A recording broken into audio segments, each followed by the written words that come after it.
आज कसा का असणार येडा बागडा म्हणून बालाजी पाटील हे 16 दिवसापासून बसलाय म्हणून महाराष्ट्रातल्या लोकांना इथं येऊन थोडं बसायला जागा झाली का नाही? कुणाच्या पेंडाल मध्ये जाऊन बसाव? कोणतरी आपला हक्काचा लढा उभा केलेला माणूस दिसल्यावर आपल्याला इथे येता येऊ लागले ना? कधीही या मंडपामध्ये एवढ्यापेक्षा कमी संख्या नाही आहे 16 दिवसात. त्याच्यामुळं आपला लढा लिंक शेअर करा. योग्य दिशेने चाललाय. थोडं 22 वर्ष कंत्राटी काम करणाऱ्या आणि 18 वर्ष फुकट काम करणाऱ्या धनंजय नागुरगोजेचं चित्र डोळ्यासमोर ठेवा. आणि तुम्ही केला 6 महिन्याचं प्रशिक्षण आणि एवढं लगेच घायकुतीवर आला होता कवा सर?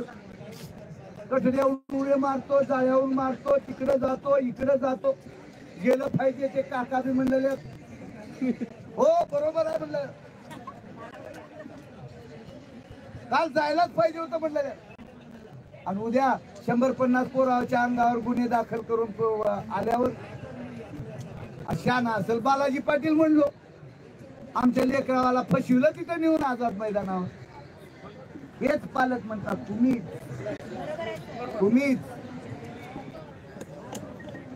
असलं चुकीचं करायचं नाही.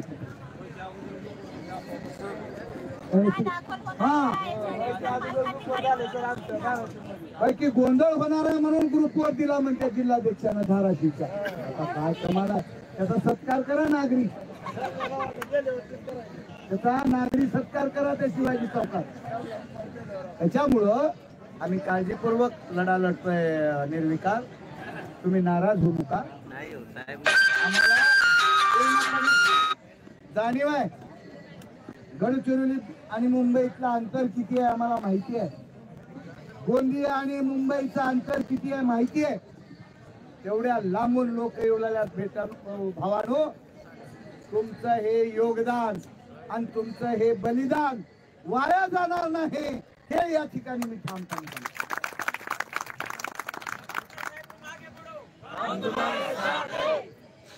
कसं आहे आपणाला तेलबी गेले आणि टोपी गेले हाती धुपाटणे आले अशी म्हणायची वेळ येऊ द्यायची नाही. काळजी करू नका निर्विकार. 5 महिन्याचं तर मिळविले. 5 महिन्यापर्यंत लढा लढायला आपल्याला आधार आहे. लढा काही आपला 100% फेल गेली. दुधाचा अभिषेक त्या बाबानं केला म्हणून 5 महिन्याचा GR निघाली. GR निघालाय. महाराष्ट्रातल्या कानाकोपऱ्यामध्ये प्रत्येक जिल्ह्यामधून प्रशिक्षणार्थ्यांनी रस्त्यावर उतरून आपली उग्र भावना दाखवली आहे. आणि या आझाद मैदानावर पूर्वीचे 2 आंदोलन आणि हे आझाद मैदानामध्ये आपलं 3 तारखेला सुरू झालेलं उपोषण या सगळ्या आपल्या आंदोलनावर कळस चढवण्याचं काम केलंय. आणि तेव्हा कुठं आपल्याला 5 महिन्याचा वाढीव मुदत घेतली. पण खरं सगळ्याला तर मनातून आनंदच झालाय 5 महिन्याचा GR मिळालाय. पण आपण शासनाला काय करला नाही. आम्हाला ते मान्य नाही. आम्हाला ते नको आहे. आम्ही इथं आंदोलन करजेपर्यंत 38,000 प्रशिक्षणार्थी जॉईन झाले भावानो बहिणीनो. किती हजार? मान्य नाही म्हणून तुम्ही कुठं मसनात जाता का? गेले आंदोलन आपण केले आणि 38,000 जॉईन झाले. हे न थांबणारी प्रक्रिया आहे. पण जनताची संख्या जास्त आहे सण. त्याच्यामुळं आपणाला जरा शासनाला नाराजी दाखवला आपण. आणि ती नाराजी दाखवण्यामध्ये आपणाला अधिकार आहे. आम्हाला कायमस्वरूपी रोजगार भेटला पाहिजे 5 महिन्यानंतर का? पण ठीक आहे 5 महिने मी वाढवलो. 6, 8 आणि 10 मध्ये काय होतंय हो? प्रवास खर्च व्हायला गेलाय. प्रवास खर्च व्हायला गेलाय आपला. त्याच्यामुळं त्याच्यात बी मानधनात वाढ करा. आणि आम्हाला कायमस्वरूपी रोजगार द्या, ही शासनाला आपली उग्र भावना 5 महिन्यानंतर दाखल्यावर पुन्हा अजून पुढचे 2 वर्ष काम होती. आता आपल्याला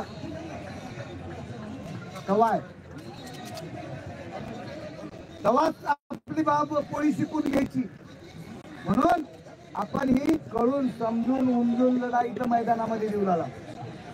या महाराजाच्या तर आधी आपण डायरेक्ट दुधाचा अभिषेक देवेंद्रला घातला असता. डायरेक्ट हो, या देवेंद्रजी आम्हाला तुम्ही 5 महिन्याची मुदत दिली वाढवून, लय खूप छान केलो. आता तुम्हालाच आम्ही महादेवाचा अभिषेक केल्यासारखं तुम्हालाच दुधाचा आंघोळ घालणार म्हणलं. पण आपणाला हे आवडलं नाही. आता आम्हाला मुदत वाढ नको. आता मला सांगा, इमानदारीने सांगा, इथलं आंदोलन यशस्वी झालं नाही. त्याच्यातलं एक सुद्धा घरात बसत नाही, गुपचूप जाऊन चोरून जाऊन जॉईनिंग करते. एक बी राहत नाही, एक बी राहत नाही. हे मला माहित नाही का? तरी विरोध करला त्या 5 महिन्याला.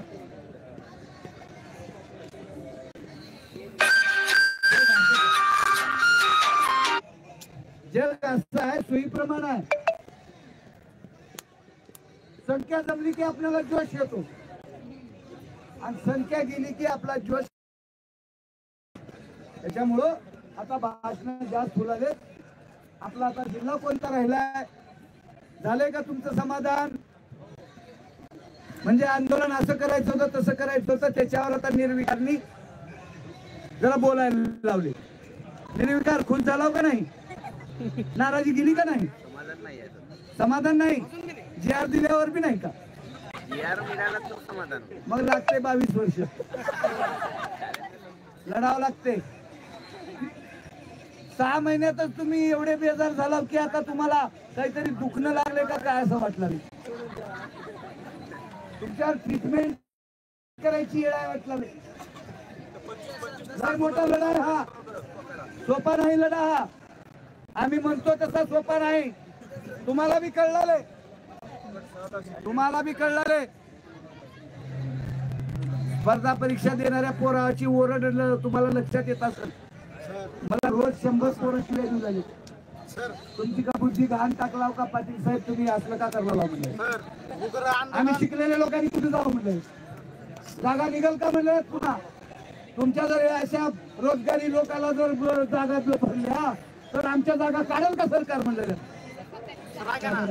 उग्र आंदोलन आपल्या सरकारला खूप सोपं आहे.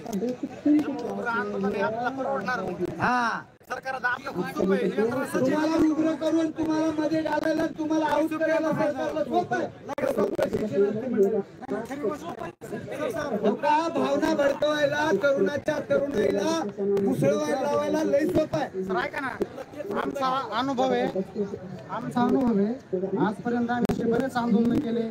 कालच्यापेक्षा पण जास्त संख्या घेऊन, कारण मी बीड जिल्ह्यामधून येतो आणि आंदोलन आमच्या 5लाच पोहोचलं का काय करणं आम्हाला म्हणजे असा म्हणजे मिळत नाही. हा, कारण कालच्यापेक्षा पण आम्ही दुप्पट संख्या घेऊन बऱ्याचदा आम्ही रस्त्यावर उतरलो.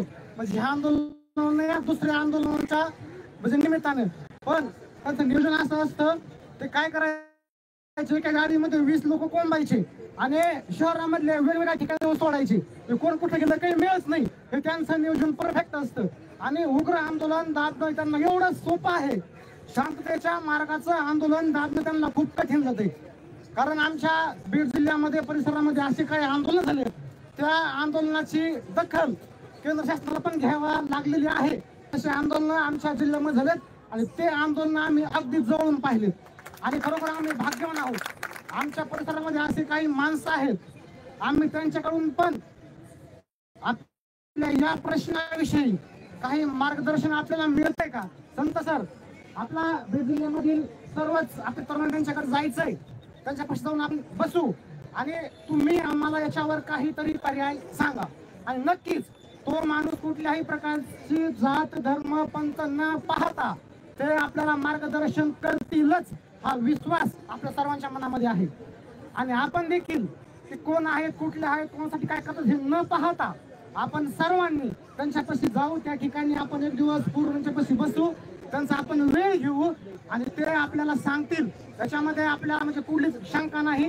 त्यामुळे आपल्या जिल्ह्याच्या वतीनं आपण आपली तयारी करू. आपला एक दिवस आपला वेळ ठरवू. आपण त्यांच्या जाऊन चरणापाशी बसू, त्यांच्या पायापाशी बसू.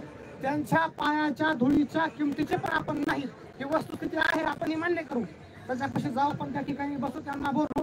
तर आपल्या हे आंदोलन आपण कसं केलं होतं आणि वेगळं कसं करता येईल ते आपल्याला नक्कीच सांगतील. बस एवढंच या ठिकाणी सांगतो. थँक्यू. तर आता आपला मुद्दा चाललाय आता महाराष्ट्रभर आंदोलन पेटवायचा लोकशाही मार्गाने. अहो, मुठभर मिठाच्या सत्याग्रहानं, मुठभर मिठाचा जो सत्याग्रह केला त्या सत्याग्रहानं इंग्रजाला पाठवण्यात गांधीजीला यश आले. हो, दांडी यात्रा काढली ती बाबासारखी नाही, 2 किलोमीटर चालून तिथं झोपायची.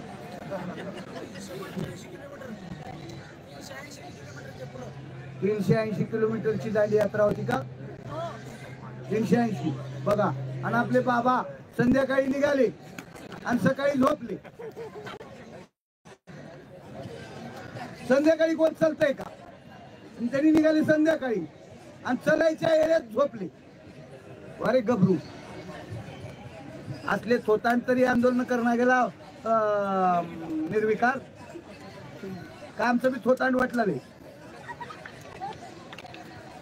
का? जायचंय कटडी ओढून? हा, जायचंय का जाळ्या ओलांडून? संख्या पाहिजे ना. संख्येच्या बळावर कशाला एवढे हा तेवढे जाऊ? आता नको का? त्यांच्या मनावर त्यांनी जर म्हणलं तर आपण जायला तयार होतो. हा, चला, त्यांच्याच मनावर आता चालायचंय आपल्याला आतापासून आंदोलन. हा, म्हणजे संख्येच्या जोरावर आपण जावं. संख्या झाली म्हणून काही कुणाचा मुर्दा पाडायचा आपल्याला अधिकार नाही. बळाचा वापर चुकीच्या ठिकाणी करायचा नाही. हा, चला, आता ते दुसरा जिल्हा अकोल्याचं काय ठरलं? अकोला झालं. गोंदियाचं काय ठरलं? गोंदियाचं बोलले ना तुम्हीच बोलले ना. काय ठरलं तुमचं? गोंदिया करू आपण नियोजन. काय करायचं म्हणजे इथं जे ठरलं ते तुम्ही करायला तयार आहात? हो. हा, ठीक आहे. आता सर्वानुमते जे निर्णय होईल, गोंदियाचं नाव लिहा निर्विकार, देवंगूर निर्विकार. गोंदियाची लाईव्ह तुम्हीच घेतली होती ना? हा, चला. मोबाईल नंबर सांगा निर्विकार. 9673. इकडे या, तुम्ही तिकडे जावा. मॅडमचं, मिश्राम मॅडमचं एक नाव घ्या. त्या पण धडाडीच्या दिसायला पातळ आहे पण लढायला खंबीर आहे. बोला. ऐका नाही, आता आपण काय करू? प्लॅनिंग करून पुन्हा जो दिवस आहे ना आपलं काही ठरलं तर आता पुढची प्लॅनिंग करायला आपल्याला एकदा घोषणा करू आधी. हा, चला. राहिला कुठला जिल्हा? नाही, सगळे कुठले झाले? कुठला जिल्हा? नंदुरबार. नंदुरबार कोण आहे? नंदुरबारचा कोणी जिल्हाध्यक्ष आहे का नाही? तुम्ही आहेत का? तुम्ही जिल्हाध्यक्ष आहेत का? आणि जिल्हाध्यक्ष कोण आहे? नाही, म्हणजे ऍक्टिव्ह आहेत का ते? मग त्यांचंही नाव सांगा आणि तुमचंही नाव सांगा. कोण नंदुरबारचे? अच्छा, 850 लोक आणले होते.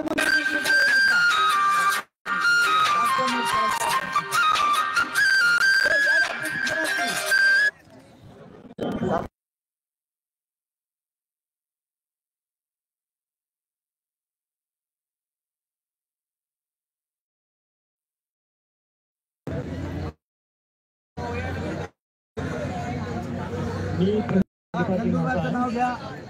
आणि जो इथे काय निर्णय होईल आम्ही पण गावाकडे जिल्ह्याची गाणी आम्ही करणार आहोत. जो काही इकडे आपण नियोजन करणार आहोत. सध्या नंदुरबारचे किती जण आहेत तुम्ही? 8 ते 7 5 6 म्हणजे 8 जण झाले कालच्यापासून. मग तिथं प्रशिक्षण 850 आणल्यावर तिथं जमायला काय अडचण नाही. तुम्ही 2 दिवसाची नक्की विजय होणारच आहे. हा, चला. तुमचं नाव सांगा. हा दुसरा कुठला राहिला जिल्हा